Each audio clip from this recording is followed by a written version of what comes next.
How you guys doing? Dr. Nana here. On today's episode, I just want to remind my viewers that God is living. Oh, God is living. And I bring you some points to nourish your life. I believe that knowledge is power.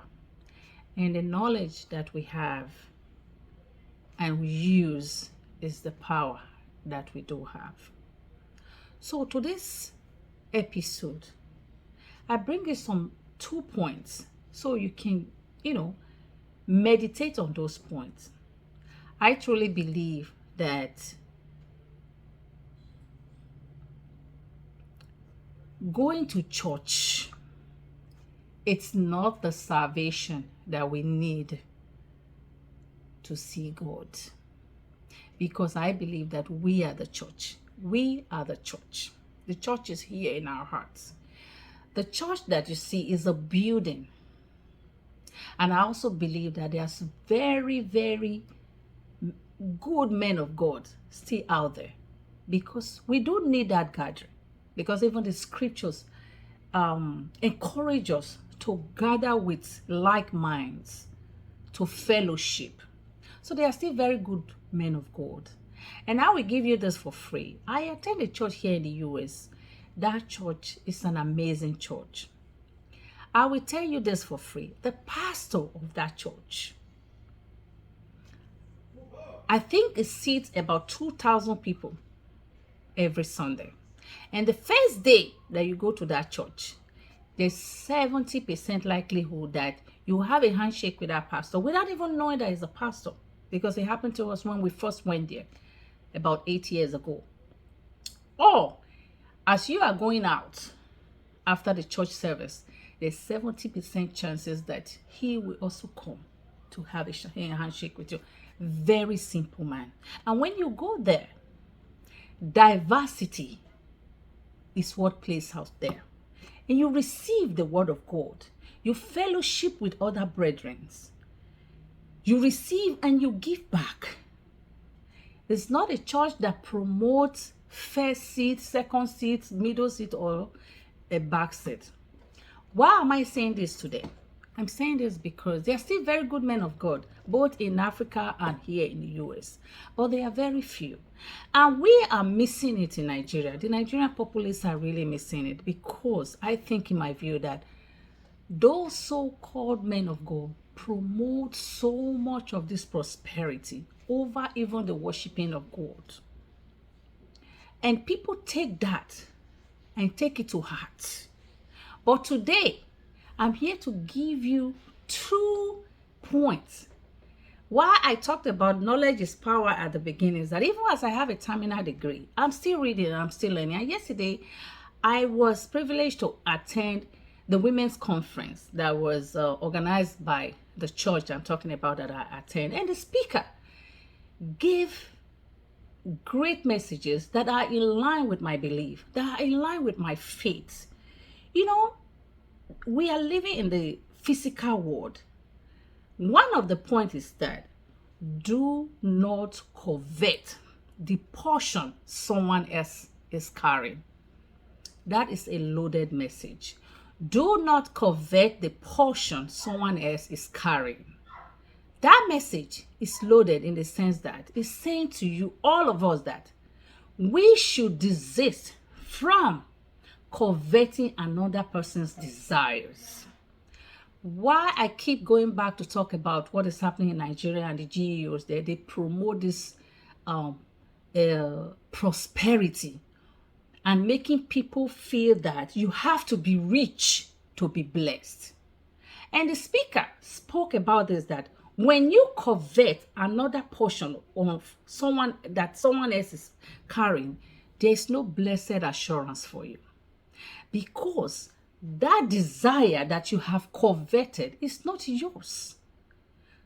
So even now in Africa, people are not only coveting the plot someone else is carrying, they are now going for other people's virtue. How did we get here? You are going ahead to pursue not only the desires of someone, you are going for the virtue of that person.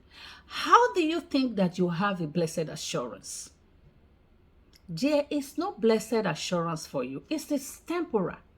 If you think that you succeed in doing that, it is temporal.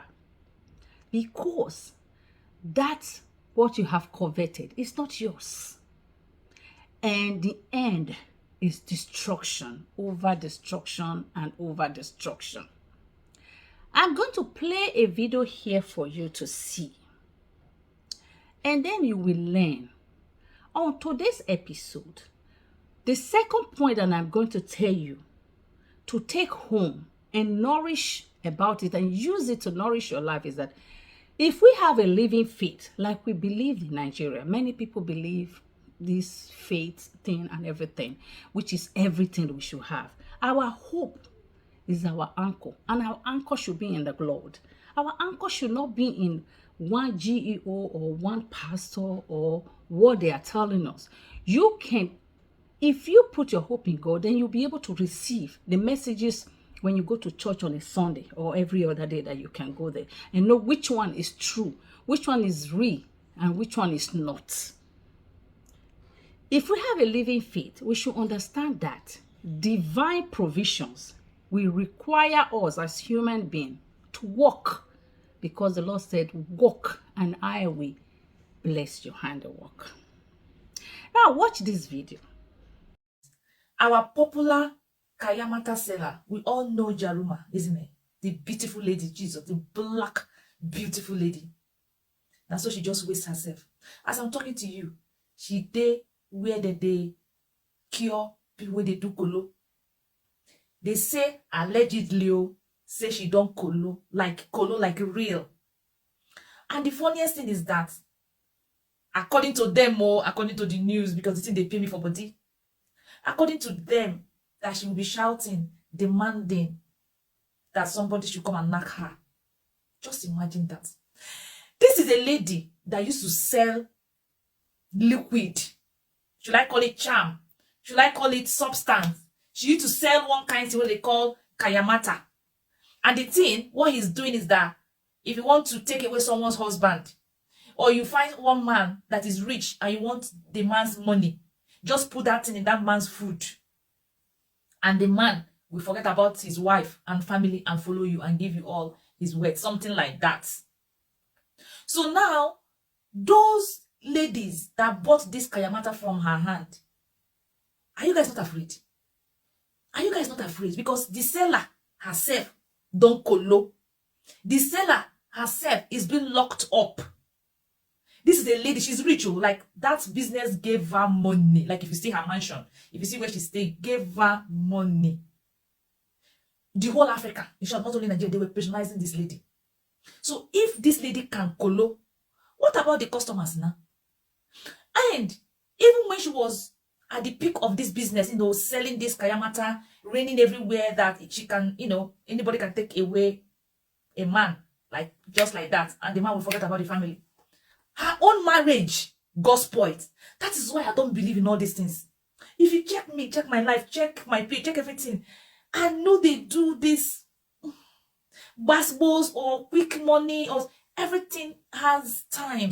Okay, now you can go buy the kayamata to take away a man, right? And the woman that gave you the kayamata, her own marriage no work inside the kayamata. It doesn't make sense. Now that you have watched that video, that means there is no blessed assurance for anyone who covets another person's what? If you covet another person's portion, there will not be blessed assurance for you. I want to encourage my viewers today that when you are going to church, go there because you want to go and worship and fellowship with others and listen to the pastor. When the pastor is saying something out of context, if you know God, because we are the church, if you know God, you have God in your heart here, you know what is right and what is wrong. I want to thank you all for listening. I hope that these 2 points I gave to you today Do not covet the portion someone else is carrying. Stick with you and know that you don't pursue someone else's desires. You don't go after someone else's virtue, because there is no blessed assurance for you. Whatever you think that you have coveted is only temporary, and the end is destruction, which is what you have just watched. Hopefully that video is true. Many people said it's true. I'm bringing it to your awareness, because that's what my channel stands for, to create awareness on topical issues, and also to channel you to God, because it is our belief, it is my faith, that when you ask God for something, He will do it. I'm telling you, He will do it. It might not be how we want it or when we want it, but He will do it, because He promised that He will not leave us and He will not forsake us, and He will always be there at the point of our need. I want to thank you all for listening. Take care now, and bye for now. Know that God is real.